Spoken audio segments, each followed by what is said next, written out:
Buenas tardes a todos, muchas gracias por venir un mes más a Zaragoza Lingüística y hoy tengo el enorme privilegio de presentar a un miembro de nuestro grupo de investigación, a Natalia López Cortés, que como todos sabéis pues es miembro del grupo SILEX.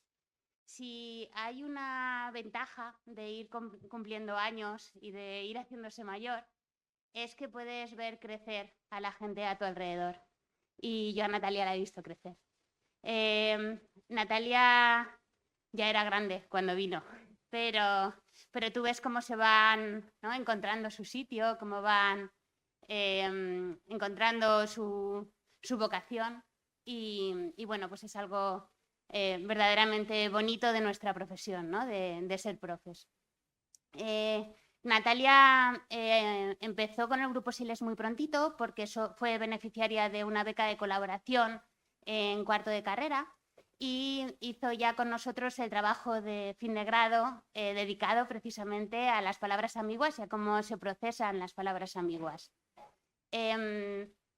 Después, la verdad es que nunca se fue del todo, porque aunque se fue a hacer el máster de profesorado a otro centro, siguió con proyectos de investigación con algunos miembros del grupo, conmigo, y íbamos a congresos, etcétera, y al final le dieron un contrato predoctoral del Gobierno de Aragón y hizo una magnífica tesis sobre el procesamiento de las palabras ambiguas desde el punto de vista psicolingüístico, como veis. Una tesis de estas características es muy interesante porque aúna, por una parte, preguntas y lecturas muy lingüísticas, muy teóricas, y por otra parte una metodología experimental. Una metodología experimental que no solo ha aprendido con nosotros, sino que ha salido a aprender y que fundamentalmente tiene dos patas, aunque tiene más elementos por ahí, ¿no? Pero tiene dos grandes patas. Una es el laboratorio de psicolingüística de la Universidad Rovira i Virgili de Tarragona, de la Universidad de Tarragona, y la otra es el grupo liderado por el profesor José Manuel Lisboa en la Autónoma de Madrid. En estos dos centros es donde ella, además de otras estancias que ha estado, es donde ella ha profundizado en esta metodología y ha podido luego incorporar a su trabajo pues toda la parte más psico, porque tanto en uno como en otro centro con los que trabaja son psicólogos, no son lingüistas. Digo que hizo una magnífica tesis porque no solo lo digo yo, que a lo mejor no soy muy objetiva, sino que ha sido premiada por el premio seguro que lo digo mal, del Centro Internacional de Español de la Universidad de Salamanca, que dan un premio anual a la mejor tesis. Y de hecho hace poquitos meses ha salido el libro monográfico de la tesis doctoral de Natalia. Por lo tanto, tenemos una psicolingüista en la casa, muy bien formada, que es ahora la panelista de la Asociación Española de Lingüística Aplicada, la panelista del panel de psicolingüística, y que, por lo tanto, lleva por ahí, por el mundo, pues al grupo SILEX en este ámbito también de la psicolingüística. Pertenece al subgrupo de psicolingüistas del grupo SILEX, que somos unos cuantos. Y por otro lado, también le interesa mucho la divulgación. Yo creo que eso es un mosquito que nos pica a los del SILEX y que a todos nos gusta mucho esto de la divulgación y Natalia lo ha demostrado en repetidas ocasiones y actualmente lo va a demostrar cada 15 días en Despierta Aragón con Javier Dasola, donde va a tener un espacio para hablar también de palabras y de lingüística. Así que, bueno, una buena especialista que va a hablar de lo suyo y que encima sabe hablar en público. Yo ahí lo dejo, os dejo con ella. Gracias, Natalia. Muchas gracias, Mamen, por tu presentación y por tus palabras. Agradecimiento a todo el grupo SILEX y esté aquí hablando de lo que fue, como ha dicho Mamen, mi investigación doctoral. La verdad es que estar aquí para mí supone una mezcla de emociones. Por un lado, pues por supuesto estoy súper feliz y diría que estoy aquí pues en casa, ¿no? Entre amigos, porque literalmente estoy en mi casa. Y por otro lado es como, o sea, estoy viendo esto como si fuera una película que le está pasando a otra persona, porque como antigua estudiante de filología, ZL siempre ha sido una especie de, como de lugar de culto, ¿no? Y si yo hablara con la Natalia del 2011, que es cuando estaba empezando la carrera, y le dijera que iba a estar aquí hablando de su tesis, pues bueno, la verdad es que yo creo que no se lo habría creído. Entonces, bueno, voy a intentar hacerlo lo mejor posible, voy a intentar estar a la altura de todos los maravillosos ponentes que han ido pasando por aquí a lo largo de los años. Y como veis en pantalla, yo os voy a hablar del pasado y el presente, de las palabras ambiguas, y vamos a tratar de dar respuesta a esa pregunta de qué hay detrás de las relaciones de significado. Y me gustaría empezar con un ejemplo. Si yo os pido que pensemos en un gato y en un ratón, probablemente la primera imagen que se nos venga a la cabeza sea esta, ¿no? O algo parecido a esto. Sin embargo, si yo os pongo una imagen como esta, os pongo una imagen como esta, vemos que son imágenes válidas, que realmente están representando también a un gato y a un ratón. Lo que pasa que es verdad que a lo mejor no es en la primera imagen en la que pensamos, ¿no? En la primera tenemos ese gato abalanzándose sobre un ratón de ordenador, y en la segunda, que como podéis ver está creada por inteligencia artificial, tenemos a un ratón utilizando un gato hidráulico. He de confesar, veo que por ahí lo están diciendo, he de confesar que nunca he utilizado un gato hidráulico, espero no tener que hacerlo tampoco, entonces no sé cómo de fiable es, pero creo que la idea se capta, ¿no? Estas palabras, gato, ratón, las palabras ambiguas, fueron las protagonistas de mi tesis doctoral y van a ser las protagonistas de esta charla. Y la idea principal que quiero transmitiros hoy es que las palabras ambiguas están en todas partes y nos rodean. Y para ello vamos a seguir viendo ejemplos. Me voy a quedar de momento en el campo semántico de los animales para que veáis que en un campo muy, bueno, aparentemente reducido, podemos encontrar un montón de ejemplos. Tenemos gato, ¿no? Que ya lo hemos visto. Tenemos llama, mono, ¿no? Podemos decir, este mono es muy mono, que además es todavía más ambigua porque el mono sustantivo puede también referirse a varias cosas. Tenemos burro, vaca. Aquí, como ya podéis ver, la ortografía nos está bloqueando una de las lecturas, ¿no? Pero si simplemente lo escucháramos, podrían venirnos también varias imágenes a la cabeza. Araña, donde probablemente veamos al bicho de 8 patas, pero también sabemos que puede ser una forma verbal. Tenemos zorra, que además es una palabra de mucha actualidad con el tema de la canción de Eurovisión. No me voy a detener ahora sobre esto, pero vemos que el género también tiene importancia en todos estos asuntos de la ambigüedad, ¿no? Porque zorro y zorra no son ambiguos de la misma manera. Tenemos ratón, que ya lo he comentado antes, pero también tenemos rata, ¿no? Ser un rata, por ejemplo, ser un cerdo, un gallina. Tenemos en un campo semántico, como os decía, delimitado, un montón de ejemplos. Y si yo os pidiera ahora que pensarais en más, seguro que se os están viniendo a la cabeza, ¿no? A mí se me ocurre, por ejemplo, tiburón, que también está muy de moda con esta idea de ser un tiburón de los negocios, tener mentalidad de tiburón. Flamenco, por ejemplo, que hace poco Bárbara publicó un artículo sobre este asunto. Tenemos un montón de ejemplos, como os decía. El factor común a todas estas palabras es la ambigüedad. Y la ambigüedad es un campo de estudio muy amplio del que podríamos estar hablando horas y horas. Afortunada o desafortunadamente eso no va a ser posible. Así que, como os decía, me voy a centrar en las palabras ambiguas y mi objetivo para el día de hoy es que nos vayamos a casa con 4 ideas fundamentales sobre las palabras ambiguas. Es decir, voy a intentar venderos 4 ideas clave sobre ambigüedad y después ya me diréis si las compráis y si os las lleváis a vuestra casa, ¿no? en la mochila. Empecemos entonces con la primera. La primera idea importante de la conferencia de hoy es que las palabras ambiguas son la norma, no la excepción. Y creo que con los ejemplos que os he presentado hasta ahora ya tengo parte del trabajo hecho, pero voy a ir poniéndoos en pantalla más cosas y las vamos a ir comentando para que os quedéis convencidos de esto que os digo aquí en esta diapositiva. lo primero que quiero comentaros es que la ambigüedad no es simplemente un fenómeno lingüístico, ¿no? Sino que es un fenómeno que va más allá de lo lingüístico. Podríamos decir que vivimos en un mundo altamente ambiguo porque estamos rodeados de cosas que se pueden interpretar de muy diversas maneras. Es lo que he querido reflejar con este dibujo que tenéis en pantalla, ¿no? De la ilusión óptica. Pero este de aquí me gusta un poquito más. Esta es una foto que revolucionó las redes hace unos años. No sé si os acordaréis, porque creo que algunos a lo mejor erais demasiado jóvenes, porque cuando lo busqué vi que era del 2015. Yo pensaba que era de hace nada, pero ya tiene unos años.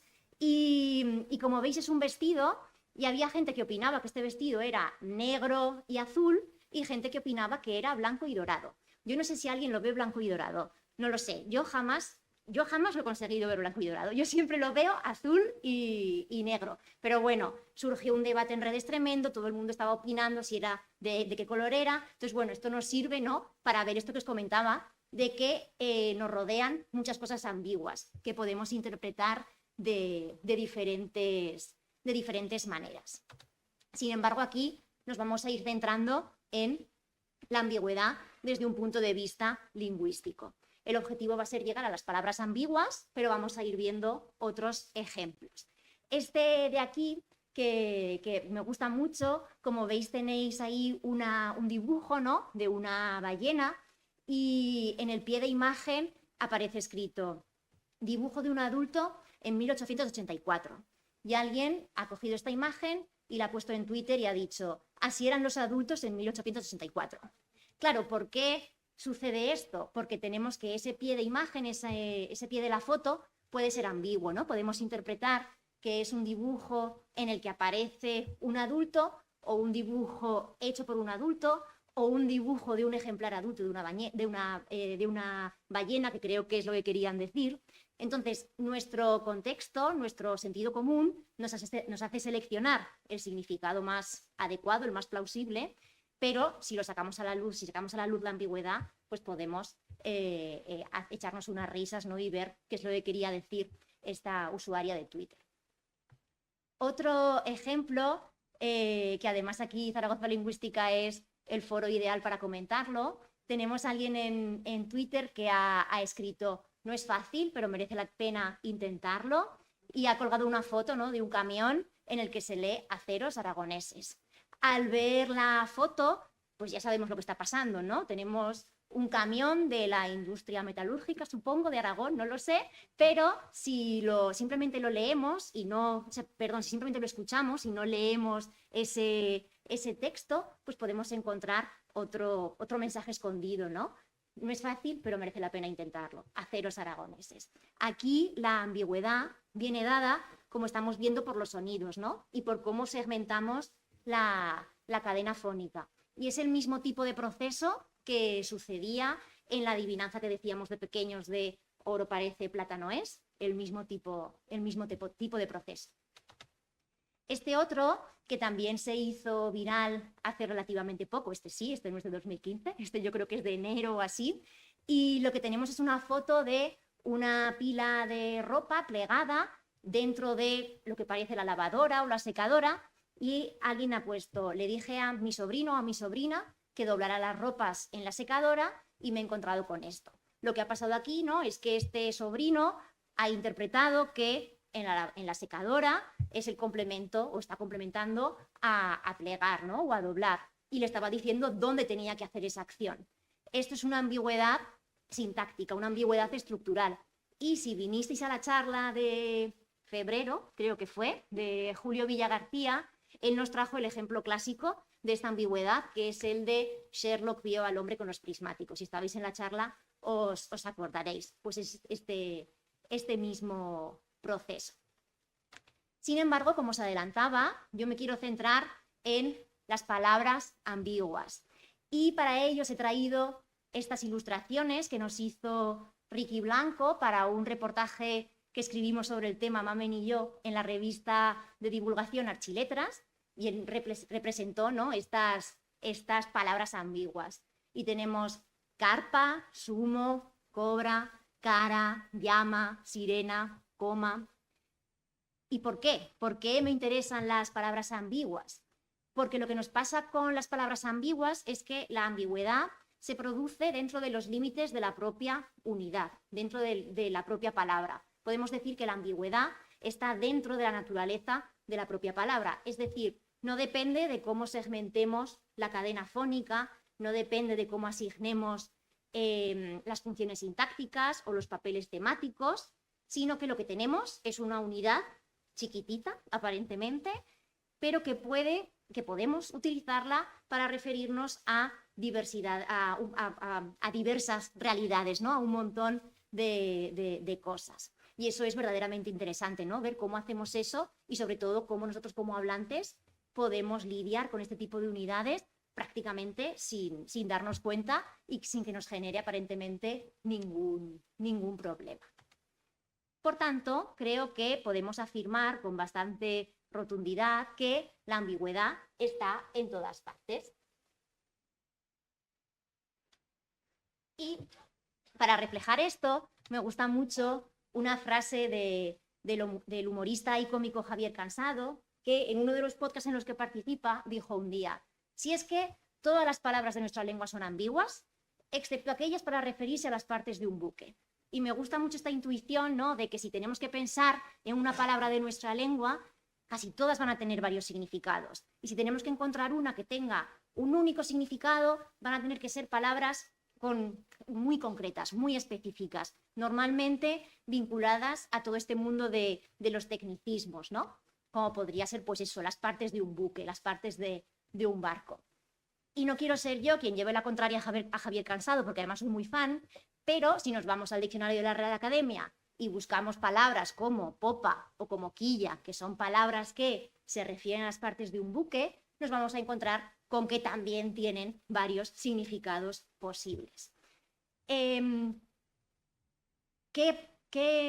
Llegados a este punto, ¿no?, de tener que pensar en palabras que solo puedan significar una cosa, yo siempre solía utilizar el ejemplo de apendicitis, porque veía, ¿no?, que era una palabra muy clara, con un significado muy concreto, un tecnicismo. Además siempre decía, claro, si yo voy al hospital y digo que tengo apendicitis, o me dicen que tengo apendicitis más bien, quiero que solo signifique una cosa, ¿no? Y de hecho, si voy al diccionario, en este caso sí que solo tengo un significado posible. La RAE, en este caso, me da la razón. Pero mi compañera Bárbara Marqueta me dijo un día, claro, en realidad, ¿has pensado que apendicitis puede significar otra cosa? Y tenía razón, como por otro lado suele ser común. Entonces os voy a poner una frase donde vais a ver un uso de apendicitis inesperado, pero que todos vamos a poder interpretar sin ningún problema. Durante la tesis me obsesioné con revisar una y otra vez los apéndices del trabajo. Menuda apendicitis desarrollé. Vemos como aquí somos capaces de, aunque a lo mejor nunca haríamos ese uso nosotros de apendicitis, somos capaces de interpretarlo, ¿no? Porque sabemos que un doctorando puede tener apendicitis en este sentido, claro, porque apéndice sí que es una palabra ambigua, igual que un niño pequeño puede tener mamitis o papitis, ¿no? Entonces, al final, parece ser que lo mejor va a ser que tachemos, que nos olvidemos de esa segunda frase, de la segunda parte de la frase de Javier Cansado, y quedarnos con esa idea de que todas las palabras de nuestra lengua son ambiguas, tienen múltiples significados. Y con esto acabo esa primera idea clave, ¿no? Que vemos que las palabras ambiguas son la norma, no la excepción. Y precisamente por eso vamos con esta segunda idea que estáis viendo en pantalla, y es que los hablantes somos expertos en lidiar con la ambigüedad y en lidiar con las palabras ambiguas. Para empezar esta parte de la charla, os quería traer esta definición de la obra Verbolario. No sé si la conocéis, es una obra del autor Rodrigo Cortés, que lo que hace es presentar como una especie de diccionario en el que recoge palabras de nuestra lengua y propone, ¿no?, definiciones alternativas basadas normalmente en el humor. A veces tienen un tono más crítico o más filosófico. Si os gusta todo el tema de las palabras y los significados, es una obra muy recomendable. entiendo que sí, porque sois alumnos de filología la mayoría, o sea que yo creo que os puede gustar. Y entonces él lo que hace es proponer esta definición para la palabra desestabilizar. Y nos dice, desestabilizar es dar una mala noticia a quien estaba cambiando una bombilla. Aquí, como veis, está jugando, ¿no?, con un plano físico, el plano físico del verbo desestabilizar, pero también con el plano emocional, ¿no?, de dar una mala noticia a alguien y que eso le afecte desde un punto de vista, como os decía, emotivo. Y a mí esta definición me gusta mucho porque, además de que juega con la ambigüedad, me sirve como excusa para plantearnos esta pregunta que veis en pantalla, ¿no?, de si nos hacen perder el equilibrio las palabras ambiguas a los hablantes. Es decir, las palabras ambiguas nos desestabilizan en nuestro día a día, en nuestra comunicación. Voy a compartiros un ejemplo personal donde creo que se puede ver esta idea de ese desequilibrio que nos puede producir la ambigüedad en nuestro día a día. Lo que nos suele pasar con las palabras ambiguas es que, aunque estén en todas partes, nos suelen pasar desapercibidas y no nos damos cuenta de que están allí. Y entonces os he traído, como os decía, esta anécdota personal. Durante la pandemia me leí este ensayo de Haruki Murakami, de que hablo cuando hablo de correr. Supongo que conocéis a Murakami, ya sabéis que a Murakami o lo amáis o lo odiáis. Yo soy bastante fan, entonces este era uno de los libros que tenía pendiente y además en pandemia, como media España, supongo, empecé a correr, entonces este era el libro perfecto. Y estaba yo leyendo y me encontré con estos párrafos que tenéis en pantalla, pero que os leo. Ni qué decir tiene que no soy un gran corredor. Mi nivel es extremadamente corriente, por no decir mediocre, un término quizá más adecuado. Pero eso no es en absoluto importante. Lo importante es ir superándose, aunque solo sea un poco con respecto al día anterior. Porque si hay un contrincante al que debes vencer en una carrera de larga distancia, ese no es otro que el tú de ayer. Sin embargo, mediada la cuarentena, ese sistema de autoevaluación empezó a sufrir algunos cambios. Por decirlo con sencillez, empecé a no poder aumentar el tiempo que permanecía corriendo. Me leí estos párrafos, me quedé un poco extrañada y me fui al inicio del libro, ¿no?, a las páginas de la información de la edición. Y vi que esta obra era la primera edición, la edición japonesa era del 2007. Y yo estaba preocupadísima. Y entonces le pregunté a mi marido, a Guille, oye, pero en Japón, ¿qué pasó en 2007? ¿Que los tuvieron que encerrar? ¿Qué les pasó? Y me costó un rato darme cuenta de que aquí Murakami, cuando decía mediada la cuarentena, no estaba hablando de una cuarentena como la que estaba viviendo yo, no estaba hablando de un confinamiento, estaba hablando de su edad. Pero de verdad que yo era incapaz de interpretar esta oración, porque claro, yo que era una persona, como todos vosotros, cuyo mundo y cuya vida se había detenido por una cuarentena, un confinamiento, era incapaz de recuperar otro significado que no fuera el que resonaba conmigo. Y me costó, como os digo, un ratito darme cuenta de que estaba pasando allí. Entonces, como veis, la ambigüedad a veces nos puede hacer perder el equilibrio, ¿no? Nos puede hacer que nos cueste interpretar ciertos mensajes. Vemos, por tanto, que el contexto es muy importante. Como en este otro ejemplo que os traigo aquí, en el que el escritor Modesto García dice: el español es tan polisémico, ¿no?, luego hablaremos de polisemia, el español es tan ambiguo que el médico me ha dicho, esta medicación la vamos a dejar y literalmente no sé si quiere que la mantenga o que la abandone. ¿Lo vemos? Aquí también tenemos un caso de ambigüedad y un caso de confusión, ¿no?, de ese desequilibrio producido por las palabras ambiguas.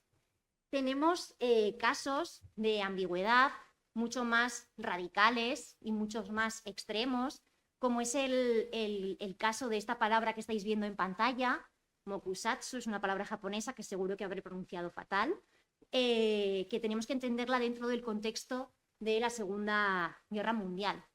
Tras la redacción de la Declaración de Potsdam, que era donde se recogían los términos de la rendición japonesa, se pidió al gobierno japonés que se pronunciara, ¿no?, que se pronunciara al respecto.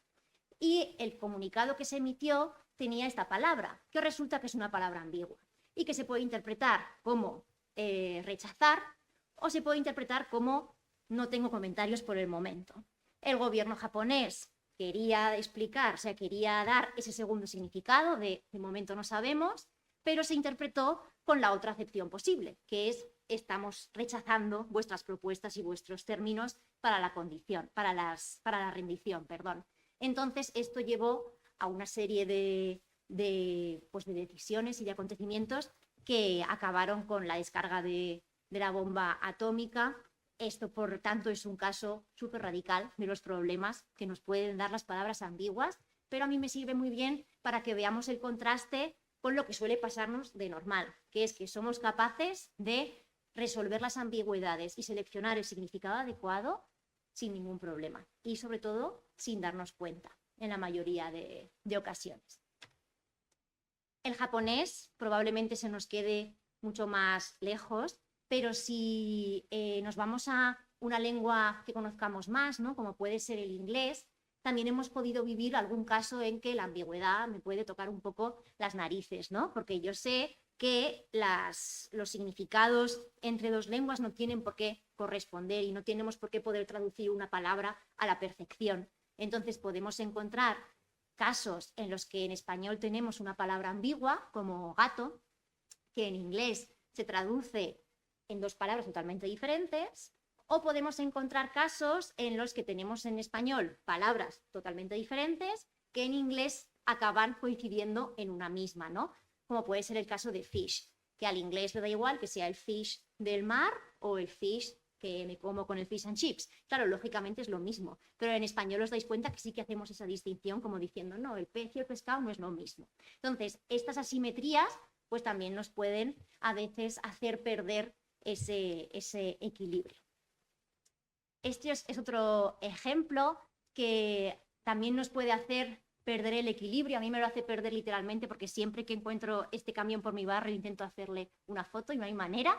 Esta foto está sacada de internet, por eso se ve tan bien. Y como veis aquí lo que tenemos es ese lema de correos que nos dice este camión es verde. Y aquí lo que nos hace tener ese desequilibrio es ver esa palabra verde encima de ese fondo tan descaradamente amarillo. Entonces aquí vemos el proceso que normalmente se da con las palabras ambiguas, que es que nos pasan desapercibidas a no ser que lo forcemos, ¿no? Como nos está sucediendo aquí. Y entonces lo que sucede es que tenemos como una especie de cortocircuito en nuestra cabeza y decimos, ¿qué está pasando aquí? Y ya vemos la ambigüedad, la sacamos a la luz y la resolvemos. Otro ejemplo en el que la ambigüedad puede resultar conflictiva o problemática, este titular que tenéis aquí, próximo objetivo, llevar al primer hombre a Marte.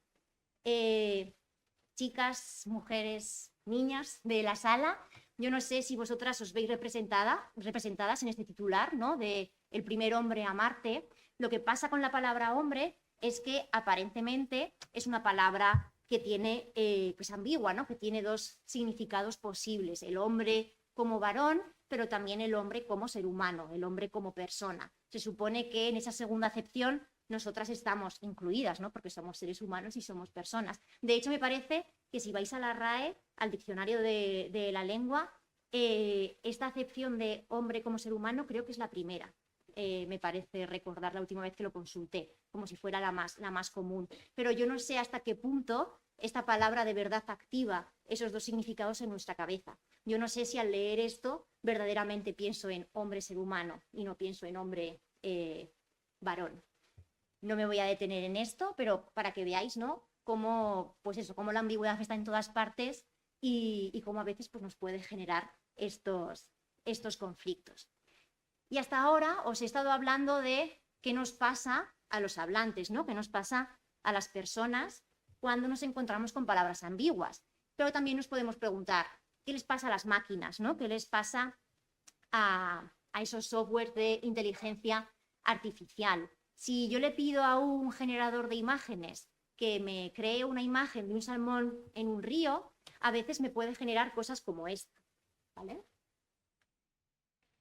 Y si le decimos en inglés esto de aquí, create an image of an eggplant, eggplant en inglés es berenjena, si le decimos esto, a veces nos puede generar cosas como esto, ¿vale? Estos son ejemplos reales de imágenes generadas por inteligencia artificial con esas instrucciones. Claro, entonces, si os dais cuenta, aquí lo que tenemos son imágenes que en realidad son válidas, sí que están representando lo que hemos pedido, ¿no? En la primera tenemos un salmón en el río, solo que es verdad que probablemente no es la imagen o no es la forma en la que nos gustaría ver al salmón en el río. Y en la segunda lo que está pasando, si os dais cuenta, es que la inteligencia artificial ha hecho una interpretación, no sé si composicional, ¿no? de la palabra, y ha interpretado que eggplant puede ser la berenjena, ¿no? Pero también puede ser una planta hecha de huevos, que es lo que nos ha representado aquí. A mí esta imagen me encanta.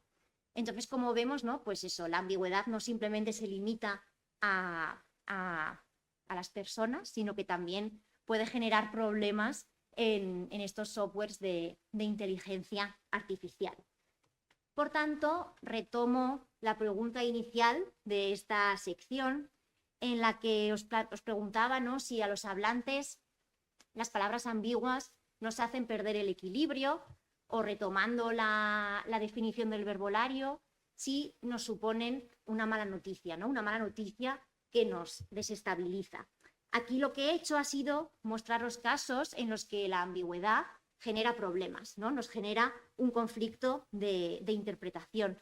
Pero lo que pasa en nuestro día a día, como también hemos ido comentando, es que no somos conscientes de la cantidad de palabras ambiguas que tenemos y de cómo la ambigüedad nos rodea y está presente.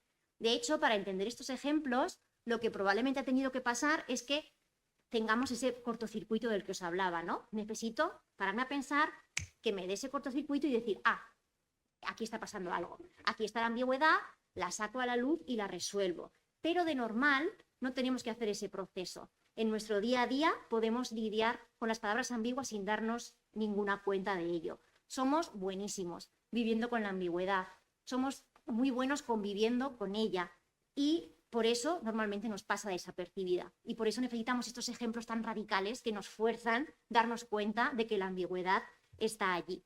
Así que ya sabemos, por lo que os he contado antes, que la ambigüedad está en todas partes, pero ahora nos podemos dar cuenta de que aunque está en todas partes, normalmente no la vemos, nos pasa desapercibida.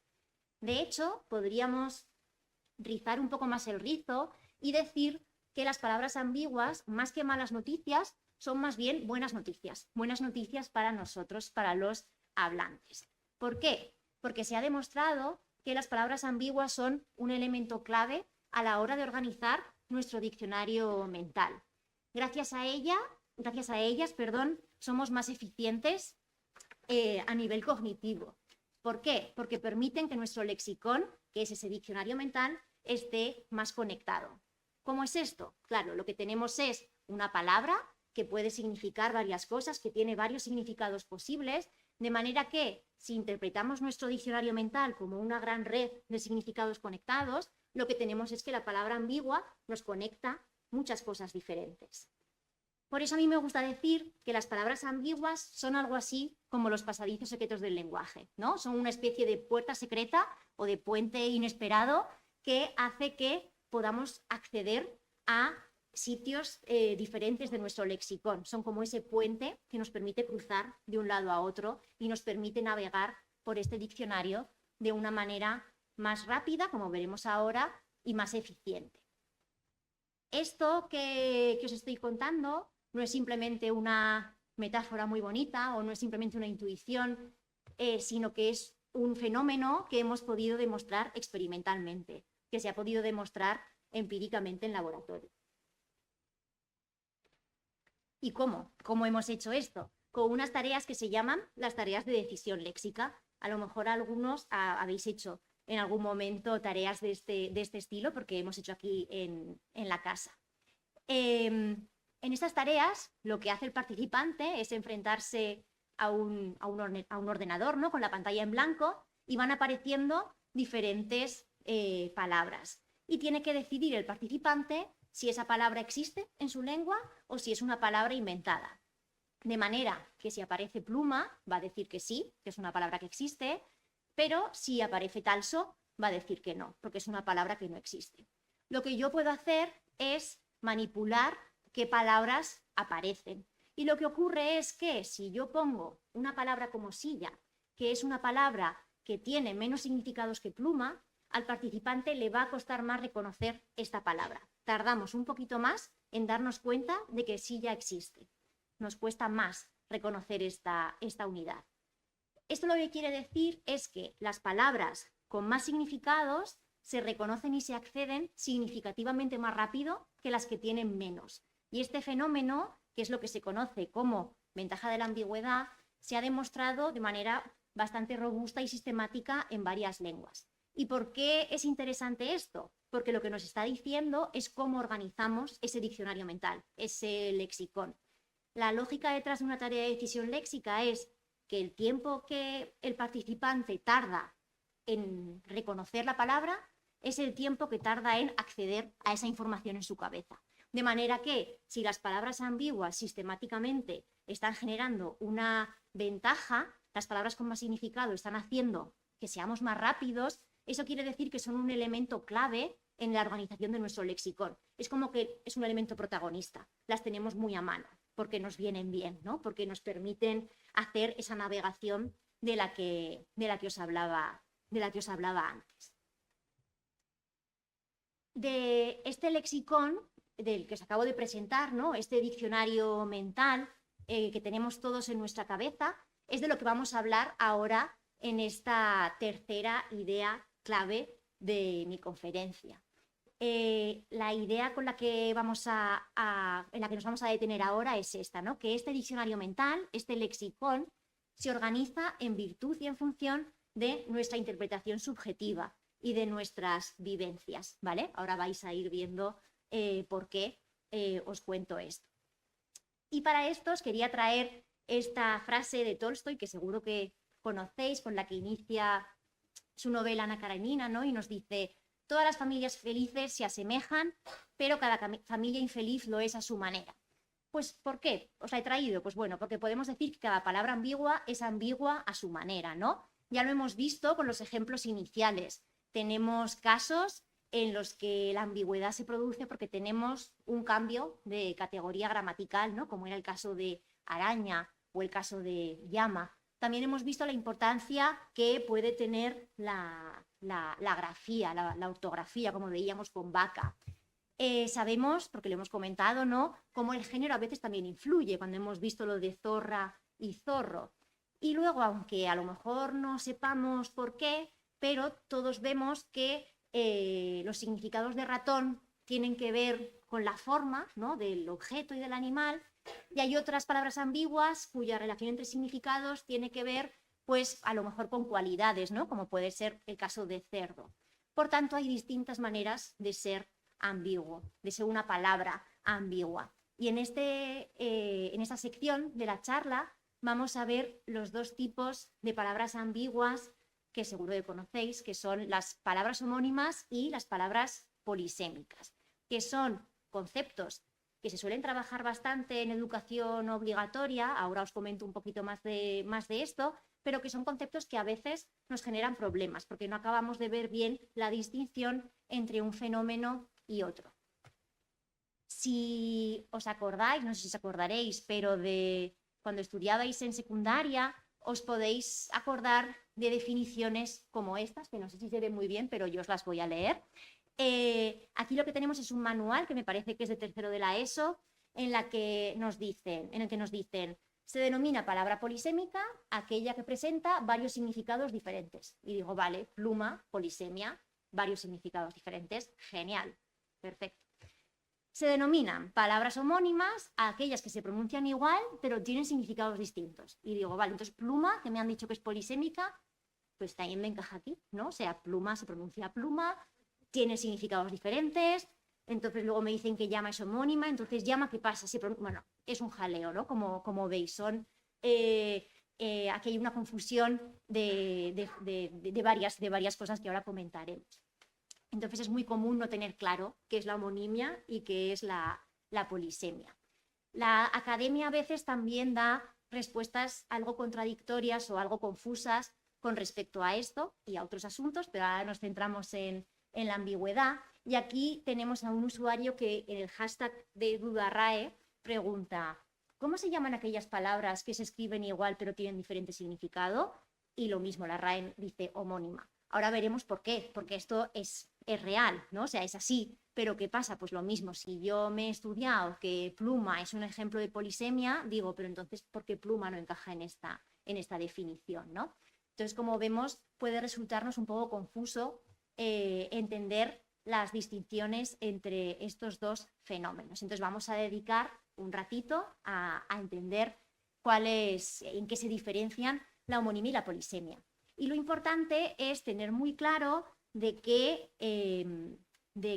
perspectiva o de qué óptica estamos partiendo a la hora de definir estos fenómenos. De manera que si describimos la homonimia y la polisemia en función de su historia, lo que tenemos es que las palabras homónimas tienen orígenes etimológicos diferentes y las polisémicas tienen un único origen etimológico. Eso quiere decir que llama es una palabra homónima porque tiene un significado que viene de una palabra en latín y tiene otro significado que viene de una palabra del quechua, que por motivos de evolución de la lengua han coincidido en forma, de repente se han convertido en lo mismo en español. Mientras que la polisemia lo que tenemos es una única palabra con un único origen, como puede ser pluma, ¿no? Como comentábamos, que nos viene del latín, y a partir de ese único origen yo voy creando nuevos significados.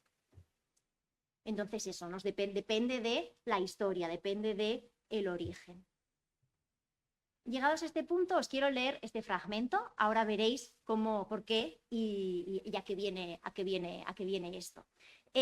Os he traído este fragmento de la novela Lo demás es aire, de Juan Gómez Bárcena, en la que, bueno, el protagonista de esta novela es un pueblecito del norte de España. También es una novela muy recomendable y muy interesante. Y aquí lo que tenemos es un momento en el que tenemos a un personaje que está trabajando en su finca y de repente se encuentra con que ahí había un cementerio, ¿vale? Y entonces nos dice esto el autor. Y como os digo, esto va a algún lado, ¿vale? No es que de repente me haya vuelto loca y os quiera yo contar esto.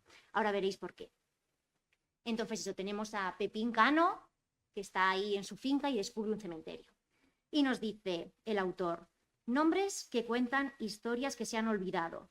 Pepín Cano arando la finca del diestro y descubriendo, al hacer el surco, las lajas de las tumbas de sus antepasados. ¿Quién podría haber sospechado que ahí abajo, precisamente en su finca, se escondía una necrópolis altomedieval? Y el propio autor nos responde. El lenguaje, solo él lo sabía. Diestro, la finca del diestro, derivado de dextro, y este del latín dextrum, espacio que rodea una iglesia y que a menudo aloja el cementerio eclesiástico. Me gusta mucho este fragmento porque refleja muy bien esta idea, ¿no?, de que nuestra lengua, nuestras palabras esconden historias, ¿no?, y esconden secretos y dicen mucho de quiénes somos, de dónde venimos, de cómo vemos el mundo, pero a la vez también refleja muy bien esta idea de que normalmente no somos conscientes de esto, ¿no? O sea, la lengua tiene sus secretos, pero los hablantes muchas veces no los conocemos. Y es lo que se refleja con esto de ¿quién podría haber sabido esto? Pues solo lo sabía el lenguaje.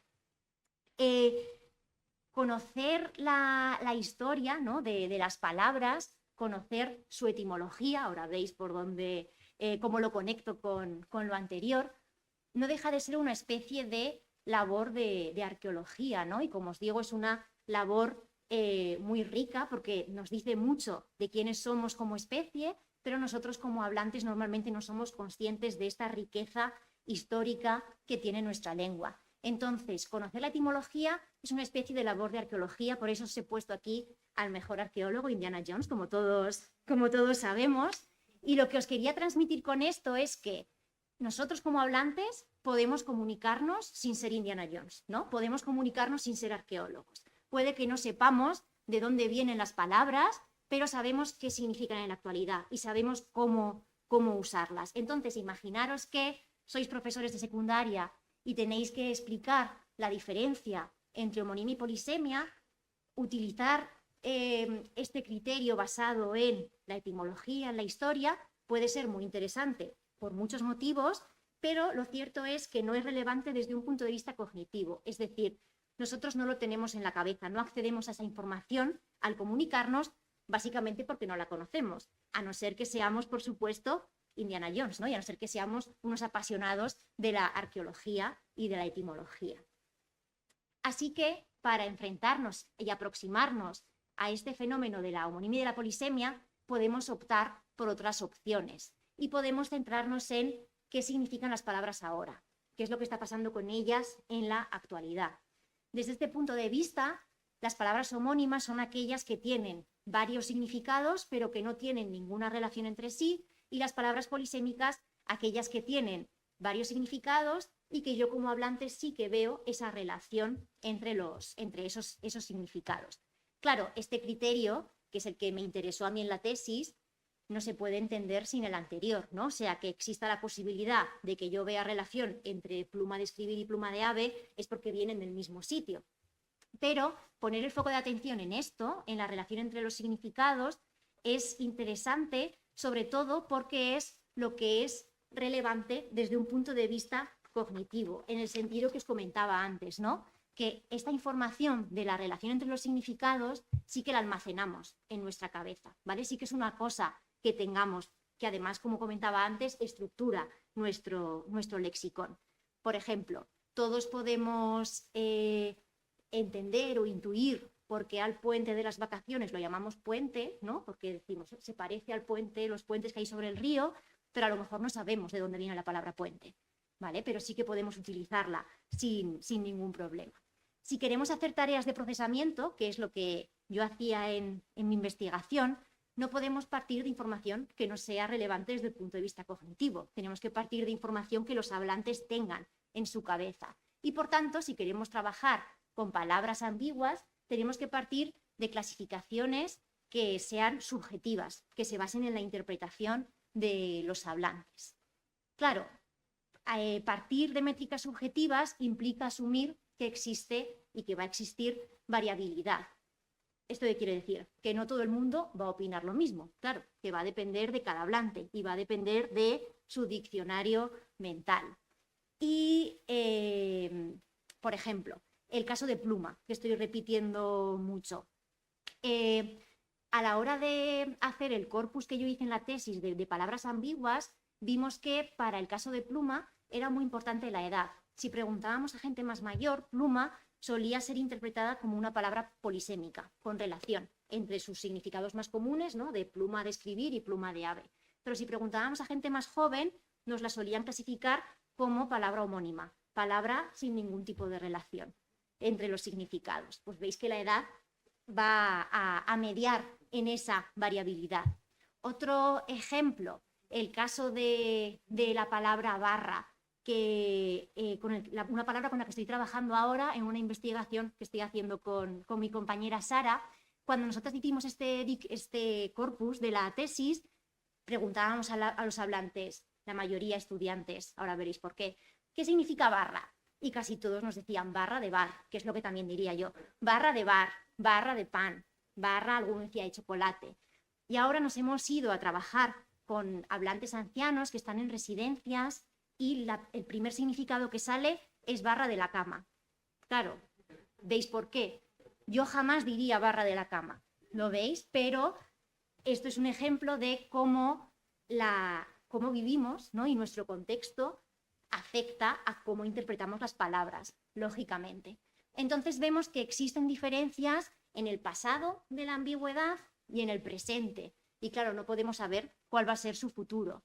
Y esto, como investigadores, pues nos puede agobiar un poco, ¿no? Si sois tan cuadriculados como yo, más. Siguiendo con referencias cinematográficas, ¿no? Esto nos puede hacer sentirnos un poco así, ¿no? Como Macaulay Culkin Solo en casa. Pues agobiados. ¿Por qué? Porque yo hice un corpus fantástico de sustantivos clasificados como homónimos y polisémicos y a mí me gustaría decir esto ya para siempre. Esto va a funcionar para toda la eternidad. Claro, no. Esto funciona ahora y funciona para mis participantes. Y por muy sistemático que sea, eso no quiere decir que vaya a mantenerse para siempre. ¿Qué pasa? Que esto en realidad es una muestra de que nuestra lengua está sana, porque la lengua no es una cosa muerta y estanca que siempre sea así, sino que es un organismo vivo que va a ir cambiando, va a ir evolucionando, van a surgir nuevos significados, se van a perder otros. Entonces, que haya variabilidad, en realidad me tendría que hacer sentir así, como el personaje de Alegría, del revés, feliz, ¿no? Porque mi lengua está sana. Y que surjan nuevos significados y se pierdan las conexiones entre otros es verdaderamente interesante. Y con esto además conecto ya con la última idea fundamental de la charla de hoy, que es que estos procesos de que puedo conectar y puedo desconectar los significados dicen mucho de quiénes somos y dicen mucho de nosotros. Y como os adelantaba, esto ya es la última parte de la charla, la más cortita además, lo cual también puede ser motivo de alegría, pero eso no hace falta que me lo digáis. Entonces voy a ello. Bebo un poco de agua. Vale, conectando con lo que os decía antes, ¿no? Precisamente porque es subjetiva, la interpretación de los significados puede variar. Por tanto, una palabra que en origen era polisémica, tenía un único origen etimológico, puede perder la relación entre sus significados y transformarse en homónima. Estamos partiendo aquí de esta descripción de la ambigüedad basada en la subjetividad, ¿no? En qué opinan los hablantes. De manera que para llegar a esa homonimia subjetiva tenemos dos vías posibles. Tenemos la opción más obvia, ¿no? Que es que yo tenga una homonimia histórica que siga siendo homónima en la actualidad, pero también tenemos la opción de que tengamos una polisemia histórica que ha pasado a transformarse en una palabra con significados nada relacionados, es decir, una palabra homónima.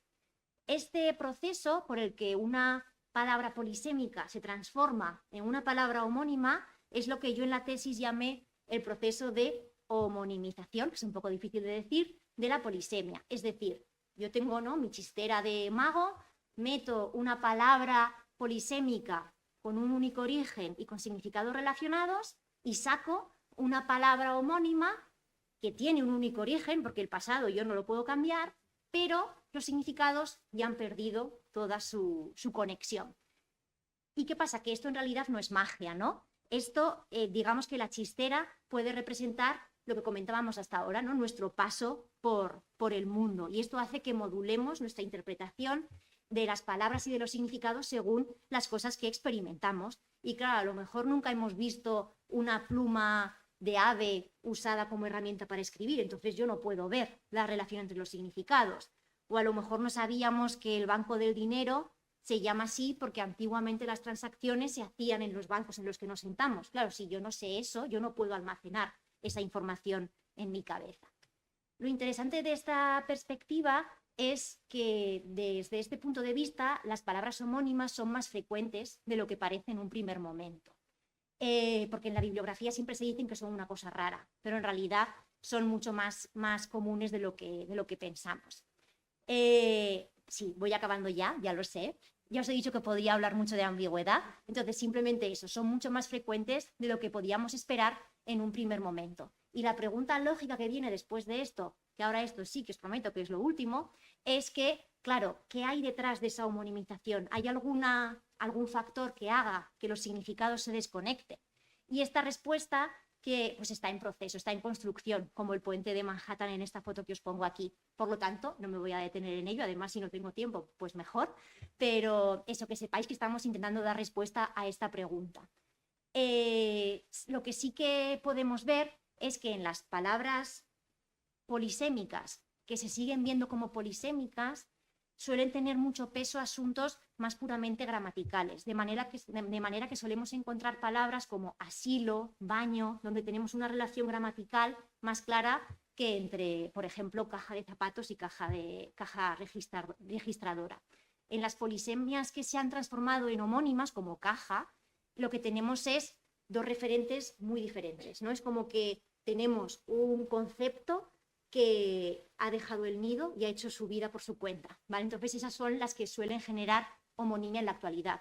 Como os digo, este proceso de homonimización está todavía en estudio, así que tampoco os puedo dar respuestas definitivas. Lo importante es que nos demos cuenta de que por qué conectamos y desconectamos los significados también dice mucho de quiénes somos y de nuestro paso por el mundo, ¿no? Y de cómo vemos la realidad que nos rodea. Y como os prometía, ya he acabado, yo creo que ya tenemos nuestra mochila bien repleta, sabemos que las palabras ambiguas son la norma, no la excepción, que por eso somos tan buenos trabajando con ellas y lidiando con ellas en nuestro día a día, y sabemos que nuestro diccionario mental se organiza en función de nuestro paso por el mundo y que eso hace que a veces conectemos los significados, pero también hace que a veces los desconectemos. Y ya acabo, espero haberos convencido de que la ambigüedad es un fenómeno ordinario, puesto que es algo común, frecuente, regular, pero verdaderamente extraordinario porque su estudio es apasionante, o al menos lo es para mí. Hasta aquí, muchísimas gracias por vuestra atención.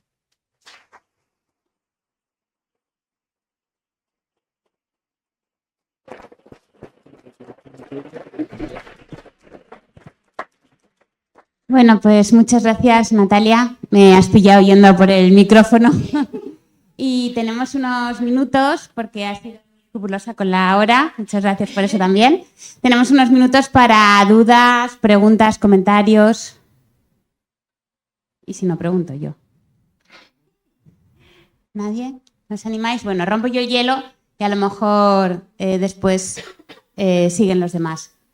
Yo quería que nos contaras, claro, no es una pregunta, es una petición de que cuentes un poquito más, que nos contaras cómo se almacenan de manera diferencial las palabras polisémicas y las palabras homónimas. Gracias, Natalia. Parece que esta pregunta es impactada, ¿no? No. Sí. Este tema también me gusta mucho. Como podéis. Me alegra mucho que me hagas esta pregunta, Mabel. Claro, aquí simplemente, como no podía estar horas hablando de la ambigüedad, he querido plantearos el tema del procesamiento de las palabras ambiguas en general. Lo que pasa es que es verdad que es un poco trampa, porque luego os he contado que no todas las palabras ambiguas son iguales. Entonces, este fenómeno de procesamiento de la ventaja de la ambigüedad en los últimos años se ha reformulado y ya no se considera que todas las palabras ambiguas se comporten igual.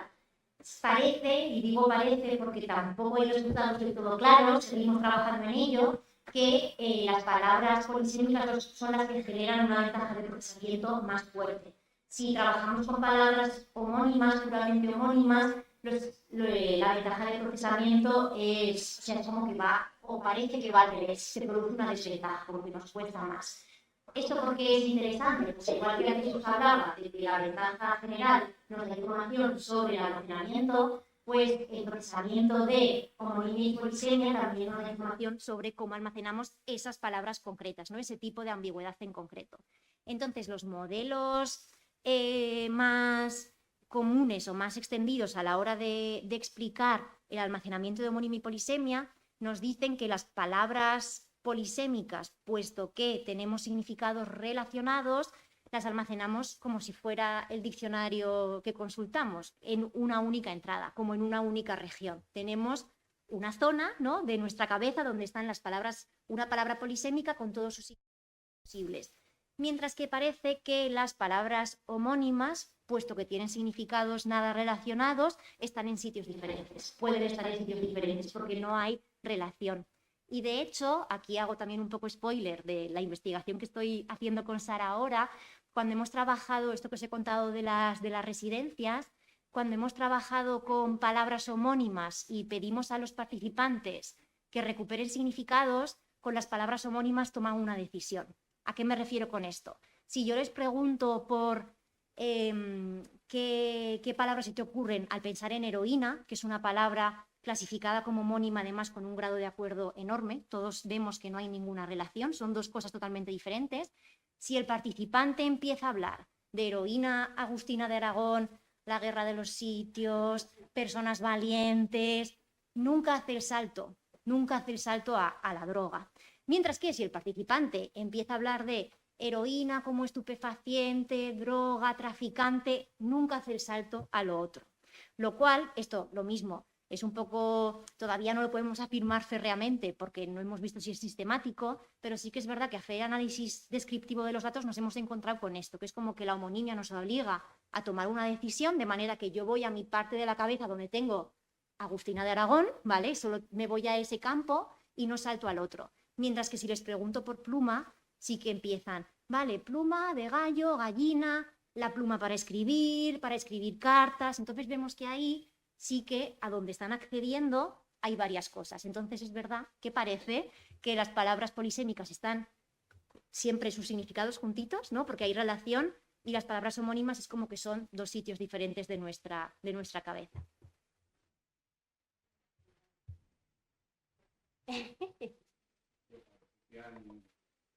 Animando. Participantes. En relación con lo que, bueno, lo primero que te quería dar las gracias por la charla, que ha sido maravillosa, Gracias. muy bonita, muy interesante. En relación con lo que te ha preguntado la profesora Horno, yo quiero recordar que los primeros ejemplos que se testaron de priming era precisamente con palabras homónimas, es decir, estilo planta. Planta de flor y planta de piso. Y esa sí que tiene un efecto, es decir, que de alguna forma sí que hay una conexión a través del significante, ¿no? Que eso también debe influir en cómo se almacenan, a pesar de que no sean Eso es, sí. como las polisémicas. Sí, claro, aquí también hay que tener en cuenta las dos maneras en las que podemos acceder, ¿no? Si accedemos simplemente a planta, vamos a tener una activación que siempre va a ser muy rica. Cuanto más ambigua sea homónima o sea polisémica, estoy activando varias cosas. Entonces es como que se me activa siempre, la activación siempre va a ser más rica y más robusta que con una palabra que tenga menos significados, como arroz, por ejemplo, que es con otra que estamos trabajando ahora. Pero es verdad, lo mismo, aquí eso también un poquito de trampa, si las metemos en contexto y tenemos que acceder al significado concreto, esa activación que en principio es rica y es ventajosa en una tarea como una tarea de priming o en una tarea como las que os he enseñado, como las tareas de decisión léxica, claro, esa ventaja luego supone un problema porque tenemos que desambiguar y tenemos que suprimir el significado que no nos conviene. Entonces es verdad que si hacemos un experimento en un contexto más naturalista, ¿no? Utilizando oraciones, los resultados se pueden invertir. Muy bien, Sí, o sea que gracias. depende. Y ahora una, si me permitís, una un poco más filosófica. Esta no la tienes por qué contestar, o Esto puedes es una decirme... reflexión. Sí, yo siempre cuando pienso en la ambigüedad, en la primera idea que has dicho de que la ambigüedad es la norma y es ubicua Sí. en las lenguas, me planteo si eso es una especie de chapuza de imperfección evolutiva con la que hemos aprendido a bregar muy bien, o si tiene valor adaptativo.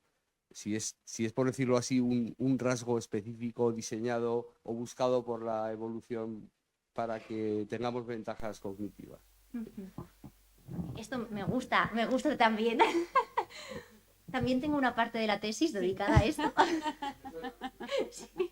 O sea que os puedo remitir a ella. Lo que pasa es que, claro, es lo que decías tú, que al final también entramos un poco en el terreno de la especulación, ¿no? Entonces, nosotras esto en la tesis lo poníamos en relación con todo el tema de que no me va a salir ahora, del surgimiento de la complejidad y lo que creemos es, bueno, lo que, no sé si creo, lo que yo proponía era que en el momento en el que surgió toda la estructura sintáctica, nos permitió hacer esa organización de nuestro lexicón de una manera más organizada.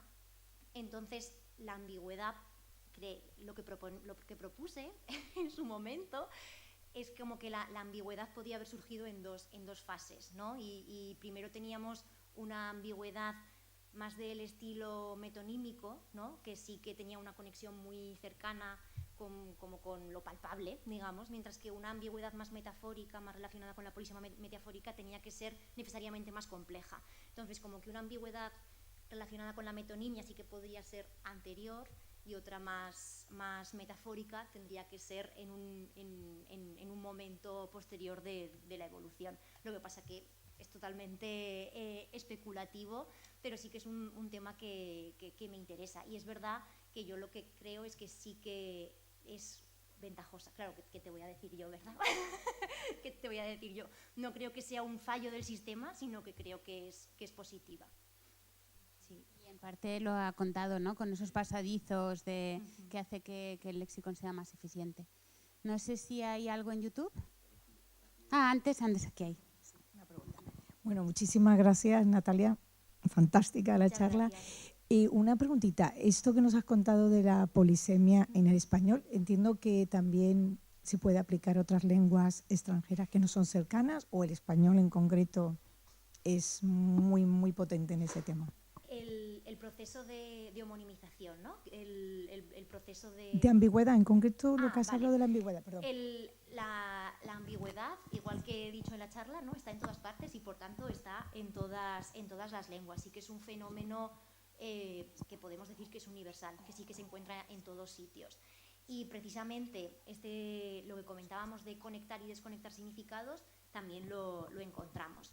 Por tanto, sí que tenemos, desde el punto de vista subjetivo, ¿no? Podemos tener polisemías homonimias en todas las lenguas. Y el proceso de homonimización de la polisemia, que yo he estudiado en español, entiendo que también es un proceso que se va a producir en otras lenguas, lo que pasa que no lo he estudiado de manera sistemática, así que tampoco lo puedo afirmar, pero puesto que sí que existe la ambigüedad en el resto de lenguas, entiendo que el proceso también será universal. Sí. Gracias. Bueno, los de Tarragona lo están mirando con catalán, ¿no? También están estudiando mucho esto. Sí. Bueno, y en inglés todos los datos originales, ¿no? De esta ventaja de procesamiento de la ambigüedad, como suele ser común, empezó en inglés. Entonces lo que pasaba es que se afirmaba que esto era universal porque pasaba en inglés, entonces ya después hemos empezado a analizarlo en otras lenguas para ver si es un fenómeno verdaderamente universal. Sí. Pues creo que tenemos alguna pregunta en YouTube. Sí, Raúl Fernández te dice, bueno, Natalia, lo primero, muchísimas felicidades, no solo por la charla que ha sido fantástica, sino también por el hecho de estar ahí dándola. Me gustaría preguntarte si se han realizado experimentos sobre la ambigüedad estructural y si se aprecian diferencias en el procesamiento con respecto a la ambigüedad léxica. Muchísimas gracias. Pues voy a responder rápidamente porque va a ser, no lo sé, la verdad es que no lo sé, como yo siempre he estado súper centrada en la ambigüedad léxica, ahora mismo no se me viene a la cabeza ningún estudio sobre ambigüedad estructural, pero estoy convencida de que sí, de que seguro, y puedo buscar y puedo poner el link en YouTube. Gracias. Yo lo más cercano que recuerdo es lo del Garden Path, ¿no? Todos los estudios estos de modelos de procesamiento que empiezas a interpretar la oración y de repente no te llega a ningún lado y tienes que volver a empezar e interpretarlo de otra manera, Sí, ¿no? y ahora que lo dices, con potenciales evocados también hay cosillas, de Sí. ver qué onda eléctrica genera. Y entonces se ha estudiado que hay una onda que aparece cuando tenemos que reinterpretar una oración. O sea que la respuesta entonces no es no lo sé, la respuesta es sí hay, solo que no puedo citar estudios concretos. Gracias. ¿Hay algo más? ¿No? Muy bien. No sé si alguien más quiere que hable ahora o que calle para siempre. ¿No? Sí, muy bien. Esta frase nunca falla. Hola, muchas gracias. Yo tengo una duda de si, porque has dicho que esto seguramente esté en todas las sociedades y demás, en más lenguajes, pero mi pregunta es si no depende de la sociedad, en el sentido que una sociedad que es más, que juega más con las palabras o que es más pilla, digamos, puede ser de una forma que otra sociedad más cuadriculada. Si la ambigüedad cambia. Entiendo por dónde vas, aunque no creo que tenga que ver tanto con la sociedad en general, como no podemos afirmar que una lengua en general es de una manera o es de otra. Lo que sí que os quería transmitir, que era lo que pretendía con las últimas partes de la charla, ¿no? es que sí que va a depender del hablante. O sea, es verdad que precisamente porque a lo que accedemos es a lo que tenemos cada uno en nuestra cabeza, o sea, no podemos decir que haya un diccionario global que funcione para todos, ¿no?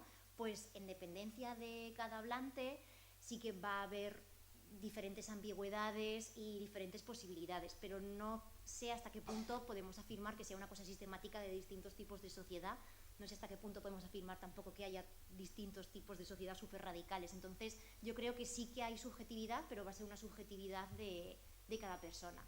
Yo creo que esa sería mi respuesta. Bueno, pues una vez más volvemos a que todo en el ser humano es biología y cultura, ¿no? Entonces, la parte biológica del lenguaje es ambigua, pero luego cuán ambiguo es, pues va a depender de la cultura también, ¿no? Y de las personas. Muchísimas gracias, Natalia. Muchas gracias a todos por acompañarnos y nos vemos en un mes. Gracias.